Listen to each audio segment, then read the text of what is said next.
Sometimes when I'm engaging with people on the theme of worship, I have to admit I get a bit frustrated. The conversations so quickly seem to narrow down to what I like, or how we've always done it, or how we want to do it, or how they do it at our favourite conference. And I want people to see a bigger picture, to capture more of God's heart, really, for a big picture of worship.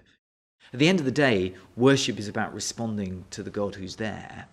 And to put it provocatively, I guess, the question is, are we responding to the God who's there, or to the God whose image we've just squeezed into the mould of our own preconceptions and cultural identities? I think it's important we remind people that God is a global God with a heart for all the world and for all the different cultures of the world. Remember, at the end of the Bible, Revelation 22, there all of the riches of the nations will be gathered into the new creation. And we need that kind of expansive view of a global God. One of my favourite psalms is Psalm 96. Sing to the Lord a new song, sing to the Lord all the earth. It's as if Yahweh is saying, it's not enough for me just to be worshipped in Israel.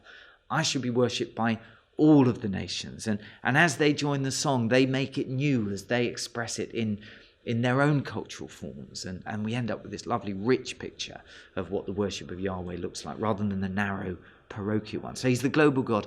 He's also the whole life God. He's not just interested in giving us the perfect worship experience on a Sunday.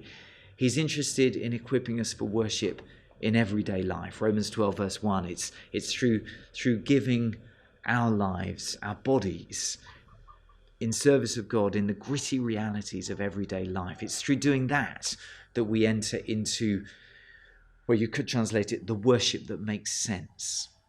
It is the worship that makes sense, isn't it? Because we're responding to the God who gave his life on the cross to rescue us. And so the worship that makes sense is to give our lives for his glory in everyday life. Once we see that bigger picture, it lifts us above those discussions of style and preference. He's the global God. He's the whole life God.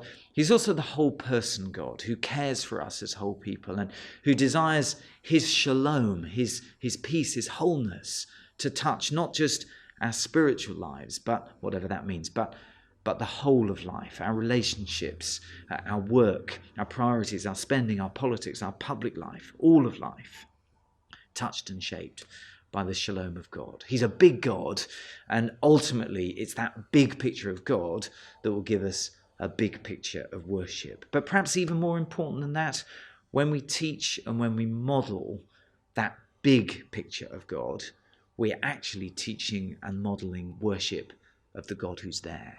And that's what really matters.